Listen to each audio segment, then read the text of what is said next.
Pagramantis nedidelis, bet istorijomis, gamta ir netikėtais atradimais, turtingas miestelis Tauragės krašte. Šiandien keliaujame būtent čia. Pasivaikščioti upės slėniais, pereiti kabančiais tiltais, ir atrasti vietas, apie kurias pasakojamos legendos. Juk kelionės visuomet padeda pažinti daug ką. Vietas, žmones, istorijas ir net šiek tiek save.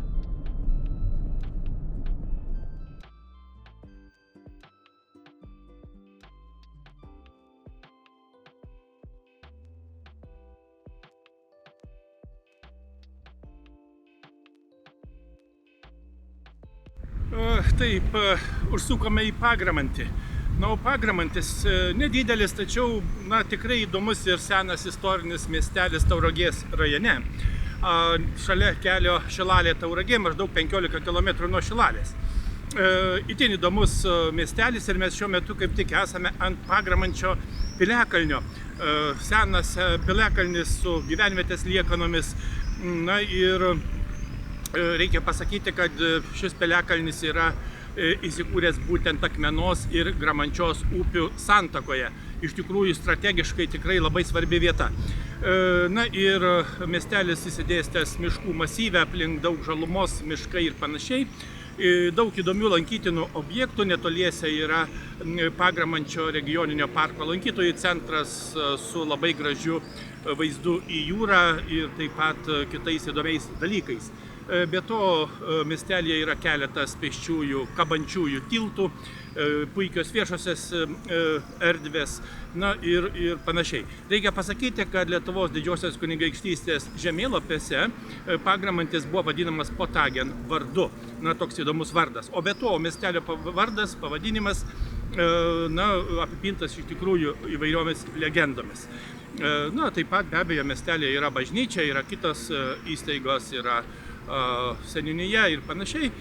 Pasivaikščiosime, apžiūrėsime, aplankysime. Ir žinoma papasakosime kaip visą.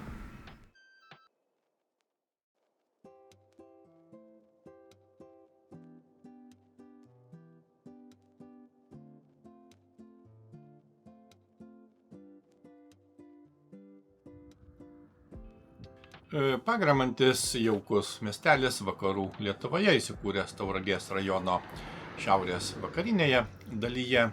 Per jį driekiasi kelias jungiantis Tauragę su Šilalė ir kitais Žemaitijos miestais. Ir Pagramantis supa tikrai dideli miškų masyvai. Tai Pagramančio, Ringių, Tyrelių ir Obelyno miškai. Todėl čia ypač ryškiai juntama gamtos ramybė. O pats miestelis atrodo tarsi pasislėpęs tarp miškų, upių slėnių ir žaliuojančių kraštovaizdžių.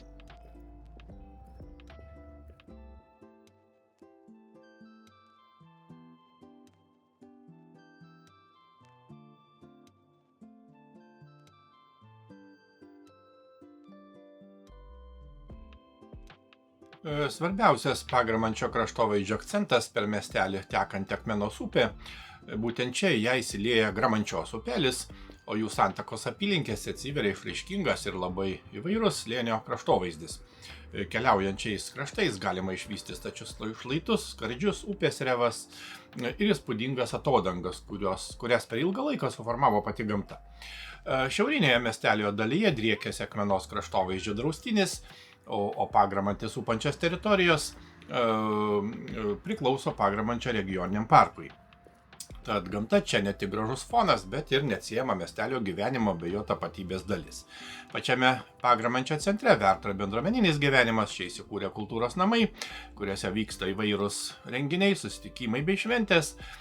Taigi Pagramantis maloniai nustebina savo gerų derinių. Nedidelis miestelis, tačiau aplink upių slėniai, miškai, išskirtinis kraštovaizdis ir daugybė vietų, kurias norisi pažinti.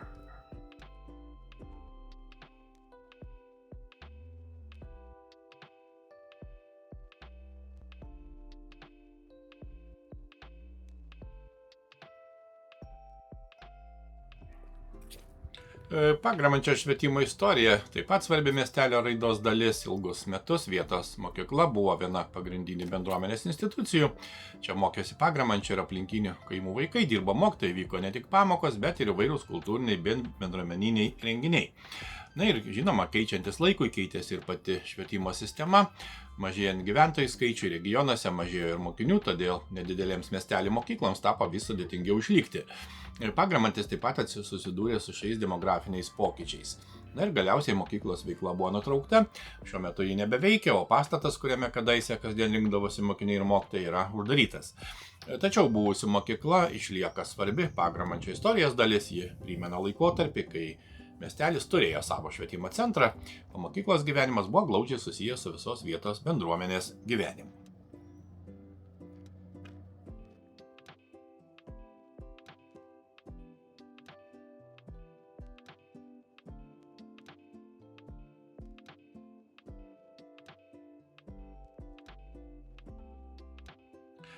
Vienas ryškiausių Pagramančio istorinių akcentų - Švenčiausios mergelės Marijos nekaltojo prasidėjimo bažnyčia.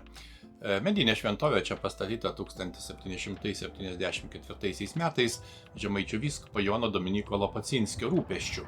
18 amžiaus pabaigoje Pagramantyje buvo įkurta ir parapija, todėl bažnyčia palaipsniui tapo ne tik religiniu, bet ir svarbiu vietos bendruomenės centru. Per daugiau kaip 2 šimtmečius bažnyčia buvo remontuojama ir tvarkoma, tačiau iki šių dienų išsaugojo 18 amžiaus antrosios pusės Žemaitijos medinėms šventovėms būdingas, paprastas, bet išraiškingas architektūros formas. Kaip matome, tai medinė vienabokštė bažnyčia, kurios viršuje iškyla smailė su metaliniu ornamentuotu kryžiumi. Bažnyčios viduje taip pat išliko vertingų istorinių detalių. Čia yra 3 mediniai altoriai, sakykla, klausyklos, klauptai, vargonų choras ir XIX amžiaus instrumentas. Ypač vertingas didysis altorius, kurį puošia 18 amžiuje sukurtos apaštalų Petro ir Pauliaus skulptūros. XIX amžiaus antroje pusėje aplink šventorių išmūryta tvora ir įrengti monumentalūs vartai, ant kurių išlikusi 1882 metų data. Šventoriuje stovi ir varpinė, o vienas joje esantis varpas nulietas dar 1775 metais. Taigi Pagramančio bažnyčia ne tik maldos namai, tai daugiau kaip 2 šimtmečius miestelio istoriją menantis pastatas, išsaugoja Žemaitijos sakralinės architektūros, meno bei vietos bendruomenės gyvenimo pėdsakus.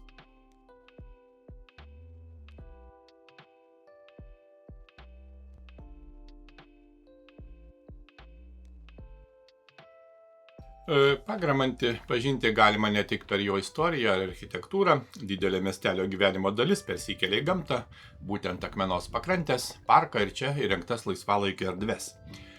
Pačiame miestelėje sutvarkytos erdvės kviečia ne tik pasivaikščioti, bet ir sustoti, pailsėti ar aktyviau praleisti laiką.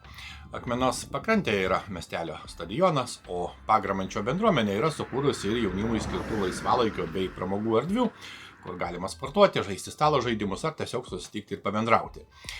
Viena įdomiausių vietų vadinamasis Zodiako ženklų takas, tiksliau Rojaus obelaičių ir Zodiako ženklų alėja. Ji driekiasi akmenos pakrantę ir jungia 2 įspūdingus gamtos objektus - Pagramančio piliakalnį bei atodangą. Čia galima surasti ir savo Zodiako ženklą. Pakrantėje įrengta 12 kalviškų Zodiako ženklų ekspozicija, sukurta kalvio Kęstučio Pliskaičio. Tačiau turbūt daugiausia nuotykių Pagramantyje suteikia kabantieji tiltai. Jie čia nėra vien turistinė puošmena. Tokie tiltai nuo seno padėjo žmonėms susisiekti tarp skirtingų upių krantų, o šiandien yra tapę viso Pagramančio regioninio parko atpažinimo ženklu. Po miestelį netgi galima keliauti specialiu maždaug 5 km žiediniu maršrutu per kabančius tiltus. Jame 4 kabantieji tiltai, 3 per Akmeną ir 1 per Gramančią. Kelias veda pro bažnyčią, piliakalnį, atodangą, poilsio vietas ir meilės akmenį. Ir žinoma, pereiti tokį tiltą jau yra atskira pramoga. Po kojomis įbuoja lentos, apačioje teka upė. Na, o kiekvienas žingsnis primena, kad Pagramantį geriausia ne tik pamatyti, bet ir pačiam patirti. Beje, reikia pasakyti, kad 2016 metais, kai Pagramantis buvo Lietuvos mažoji kultūros sostinė, čia vyko medžio drožėjų pleneras menininkų sąsajos su gamta. Jo metu sukurtos skulptūros buvo pastatytos Akmenos upės pakrantėje.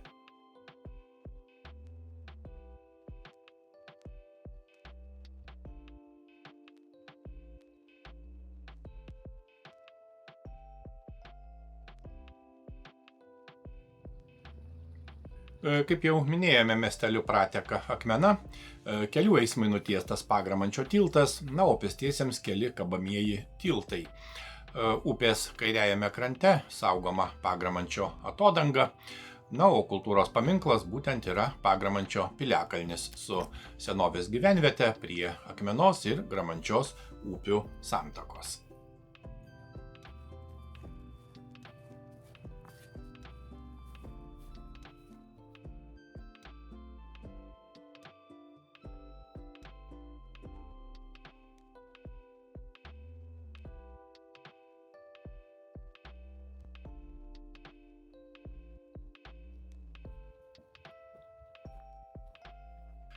Palikę miestelio centrą keliaujame toliau, šį kartą ieškoti vienos romantiškiausių Pagramančio vietų, legendomis apipinto meilės akmens.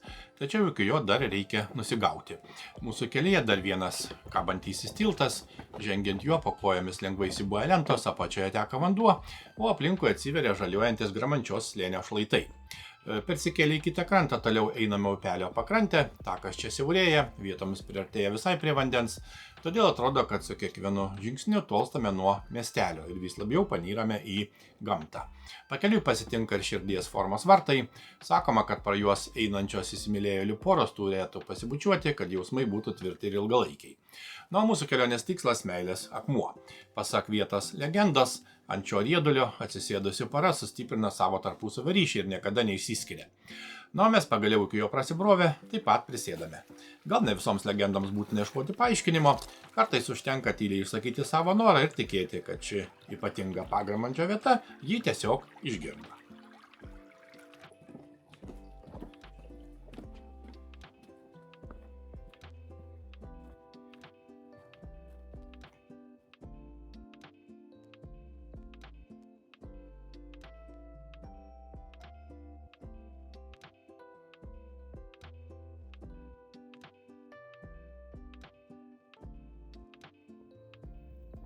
Pagramančio piliakalnis, dar kitaip vadinamas Pilaitė, stūkso Akmenos kairiajame krante, netoli jos santakos su Gramančia, kaip jau minėjome. Kartu su šalia esančia senovės gyvenvietė jis liudija, kad šios apylinkės buvo gyvenamos dar labai seniai. Archeologai mano, kad piliakalnis galėjo būti naudojamas nuo 1-ojo tūkstantmečio iki 2-ojo tūkstantmečio pradžios, nors išsamiau jis iki šiol nėra ištirtas. Daugiau kaip 20 metrų aukščio stato šlaitai suteikė šiai vietai natūralią apsaugą. Na ir šiandien piliakalnis išties vertingas archeologinis paminklas ir nebylus senųjų Pagramančio apylinkių gyventojų istorijos liudininkas.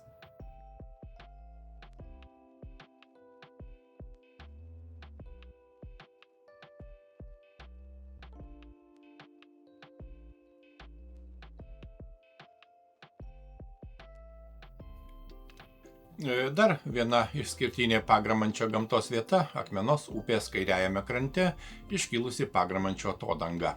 Tai aukštas status slėnio šlaitas, susiformavęs įspūdingoje upės kilpoje.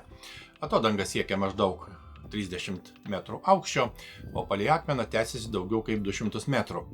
Tačiau įdomiausia slypi ne vien jos dydyje. Atvirame šlaite galima matyti skirtingus smėlio, molio, aleurito ir moreninio priesmėlio sluoksnius, kuriuos čia paliko kadaise Lietuvos teritoriją dengę ledynai. Šie sluoksniai pasakoja beveik 200 tūkstančių metų siekiančią Pagramančio apylinkių geologinę istoriją. Ne veltui ši vieta kartais vadinama tarsi atversta ledynmečių knyga. Šiandien Pagramančio atodanga yra saugomas, žinoma, geologinis gamtos paveldo objektas ir viena įspūdingiausių Pagramančio regioninio parko vietų. Na, o stovint čia virš Akmenos slėnio galima pamatyti tai, ką gamta kūrė tūkstančius metų, sluoksnis po sluoksnio.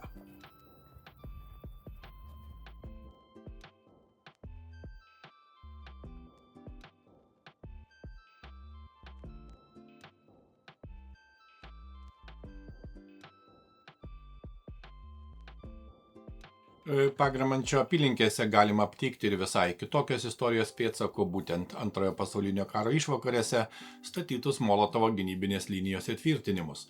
1940–1941 metais Sovietų Sąjungai okupavus Lietuvą Prie naujosios vakarinės sienos pradėta kurti plati gelžbetoninių gynybinių tvirtinimų sistema. Tai buvo sovietinių okupantų sumanymas. Karinė gynybos linija turėjusi sustiprinti naujai užimtų teritorijų kontrolę ir pasirengimą galimam karui. Vienas iš tokių gynybos mazgų buvo projektuojamas ir dabartinio Pagramančio regioninio parko teritorijoje. Strateginė vieta pasirinkta neatsitiktinai. Iš aukščiau esančių šlaitų buvo galima kontroliuoti Akmenos ir Jūros upių slėnius. Tačiau statybų užbaigti nespėta. 1941 m. birželį prasidėjus Vokietijos ir Sovietų Sąjungos karui daugelis tvirtinimų liko nebaigti ir taip ir neatliko tos paskirties, kuriai buvo statomi.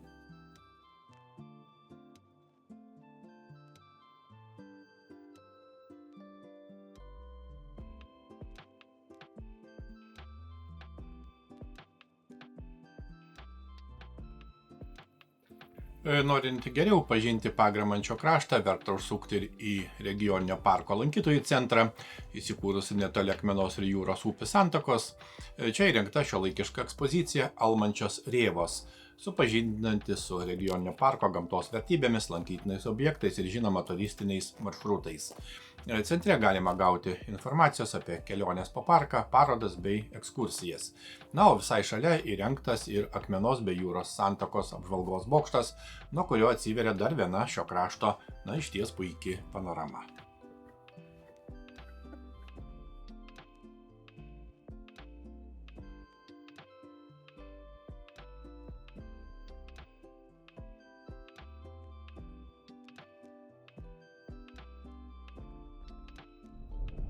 Pagramančio istorija prasideda gerokai anksčiau, nei pats miestelio vardas pateko į rašytinius šaltinius.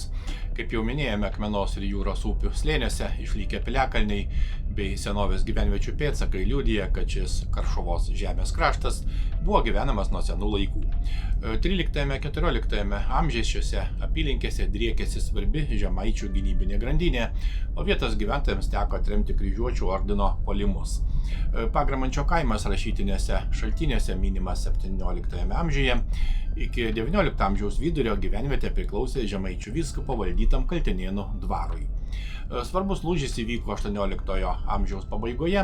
1774 metais Pagramantyje pastatyta medinė bažnyčia, vėliau įkurta parapija. Aplink ją pamažu formavosi ir miestelio gyvenimas. 1841 pradėjo veikti parapinė mokykla. Tarpukariu miestelis augo, o 20 amžiaus 3–4 dešimtmečiuose čia veikė plytų, čerpių, drenažo vamzdžių ir koklių gamykla. Tačiau šį ramų gyvenimo ritmą nutraukė karas ir okupacijos.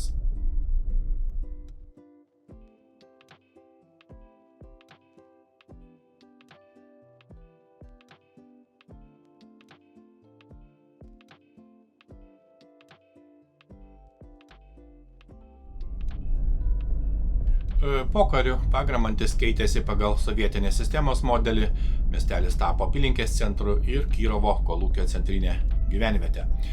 Gyventojų skaičius augo ir 1989 metais pasiekė 586. Tačiau atkūrus Lietuvos nepriklausomybę prasidėjo naujas etapas, mažėjo gyventojų, keitėsi miestelio ūkinis ir visuomeninis gyvenimas. 1992 metais įsteigtas Pagramančio regioninis parkas, todėl vis daugiau dėmesio pradėta skirti unikalaus Akmenos ir Jūros slėnių kraštovaizdžio bei kultūros paveldo išsaugojimui. 2010 metais Pagramantis gavo savo herbą, o 2016 metais tapo viena pirmųjų Lietuvos mažųjų kultūros sostinių.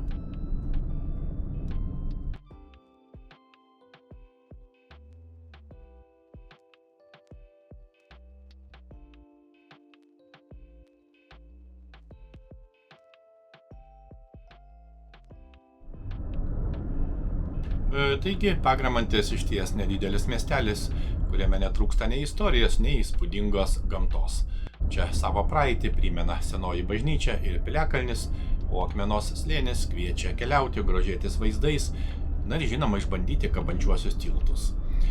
Tokios išvykos leidžia atrasti mažiau pažintas Lietuvos vietas, geriau suprasti jų istoriją ir dar kartą pamatyti, kiek daug įdomaus slypi visai šalia mūsų. Iki kitų įdomių ir turiningų kelionių.